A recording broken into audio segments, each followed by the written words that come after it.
A lot of us say that we want to travel the world, whether it's to see new sights, experience new cultures, meet new people, or just to do things we've never done before. Unfortunately, however, we often find excuses for why we can't make it work, and oftentimes lack of funds is the major reason. So here are my tips on making sure your travels aren't limited to the neighborhood across the street. So let's get into it. What's up, everybody? My name is Cooper Carter, and I've had my fair share of travel experience. I haven't seen the whole world, but I've seen quite a bit, and I've done it on a small budget. So without further ado, the first tip has to do with before your actual travels begin. It's about saving your money, making your budget. You could say you want to travel and go here by this time next year, but you're going out for drinks every weekend with your friends, eating out 5 times a week, buying clothes you don't need, getting coffee every morning, choosing to watch TV instead of work on your side hustle. If your actions aren't supporting your words, then you don't really want to do that thing. Now, I'm not saying just to give up everything you do for fun or eating out, but you can cut back on these activities a lot and save a ton of money. And each time that, say, you don't go out for drinks, put that much money in your travel jar. Money's gonna add up like crazy. So if you want to make it happen, you can make it happen. The number one way to make your budget stretch before you actually begin traveling is the destination you travel to. Depending on where you live, your currency might have more value in other countries than it does in your own. So traveling to Central America or Southeast Asia, for example, or even Eastern Europe are a good way to save money while traveling because, for example, a hotel room in Guatemala for 3 nights came out to $40. Search for the cheapest places to travel to and maybe travel there. So now that you've got your destination picked, or not, the first expense is generally going to be the flight to get there. To find my flights, I would use sites like Google Flights, Skyscanner, Hopper, and Kiwi. I haven't perfected my fight finding abilities, but some of these platforms allow you to put in your origin, where you're going to leave from, and just find the cheapest flights. It doesn't matter where to, so if you still don't know where you're going and you want a really cheap flight, that's a great option. If you have your destination in mind, start looking at flights several months in advance, maybe even half a year if you have it planned that far out. Start to get familiar with the fluctuations and the price so you can have a better idea of when it peaks and when it drops off. Different places have different off seasons, and if you travel during these off seasons, then flights will be a lot cheaper. Do some research on the place you want to go to, see when there's the most tourists, and that's generally when flights are going to be the most expensive, and opt to go at another time. The cheapest days to fly on are Tuesdays and Wednesdays. How much that is true, who knows? But holidays, if you were to leave on, say, Christmas Day, Thanksgiving, or Easter, it's historically shown that the prices drop a lot on these days because demand for flights is super low. So you're able to get a good deal on these days, if that's a day that you're willing to travel on. One more thing about flights, I always go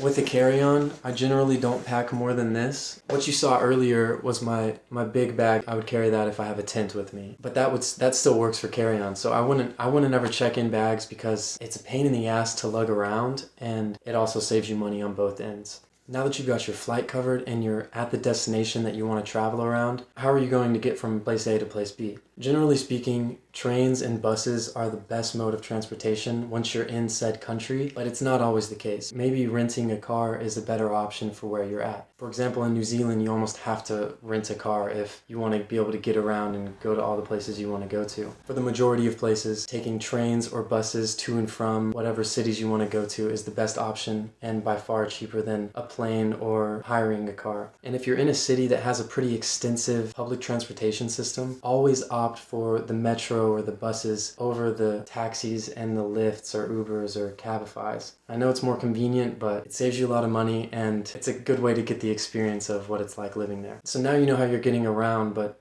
where are you going to stay?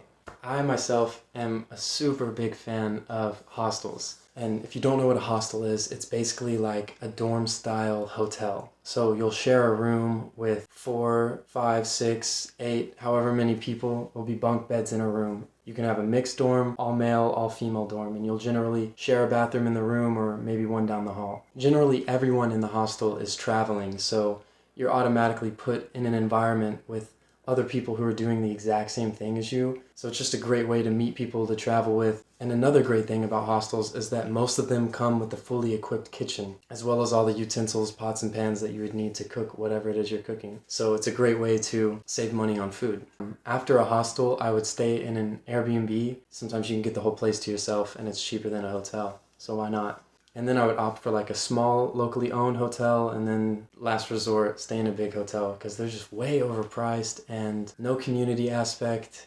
I'll also mention here that there are sites like HelpX, Workaway, and woofing.com where you can exchange service for a place to stay and food to eat. If you're looking to stay at a place a little more long-term, say a couple weeks, couple months even, then these would be a great option because it completely takes away the cost of accommodation and covers most of your food. And you can even learn a skill while traveling. Woofing is almost exclusively organic farming, so you could learn how to farm. And HelpX and Workaway are miscellaneous jobs, anything from babysitting to accounting, bartending, you name it. It's a pretty cool platform, and I think most of them, generally you have to pay around $40 a year to do it, but it's well worth it if you actually end up using the site. The last thing I'll also touch on is couchsurfing. It's another platform, but you don't have to exchange a service. Well, kind of. So basically this is an app where people host their house or their spare bedroom, their couch, or whatever it is, and you can go and stay there for free. Maybe you could cook them a meal one night or share your interests, whatever. I think it's expected that you have hosted before in order for you to stay somewhere. There's a give and take there, but this is a pretty interesting way to do it. And just like with the hostel, you can read the reviews and find out if this person is gonna be nice or not, you know,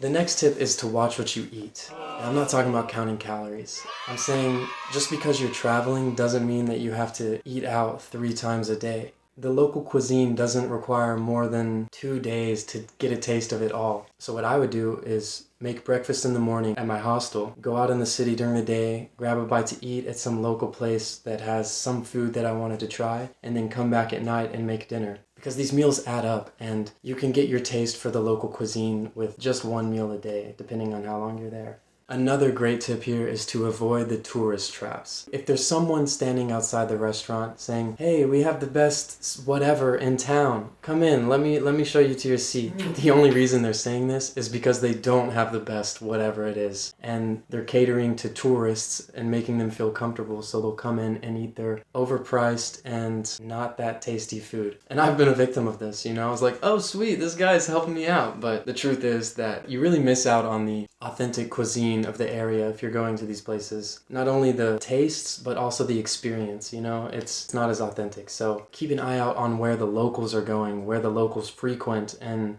go to those places because generally they'll be way cheaper and they'll taste a lot better too. If you are traveling on a budget, it's probably a good idea to just avoid the guided tours or the excursions. These are generally way overpriced, and while it is nice to have someone tell you the history about a place, you can find most of this online and do a walking tour yourself. And I get it, there's nothing that can really compare to ziplining in Costa Rica, so maybe you could fork up the money for that if you really want to, but I just don't think the guided tours would be worth it. If you really want to, rent a car for the day for the same price, go around the city on your own terms, at your own time, where you want to go, how you want to go there, you know? But yeah, that's about it. I just want to encourage you to not let the budget be the reason that you don't go on a travel, and try to get you in the frame of mind that this is really possible and you can really do this if you really want to.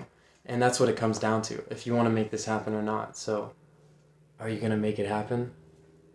We'll see. More stuff coming soon. If you enjoyed this video, leave a like, and if you have any questions or want me to cover some other topic, leave it below in the comments, and I'll love always, baby.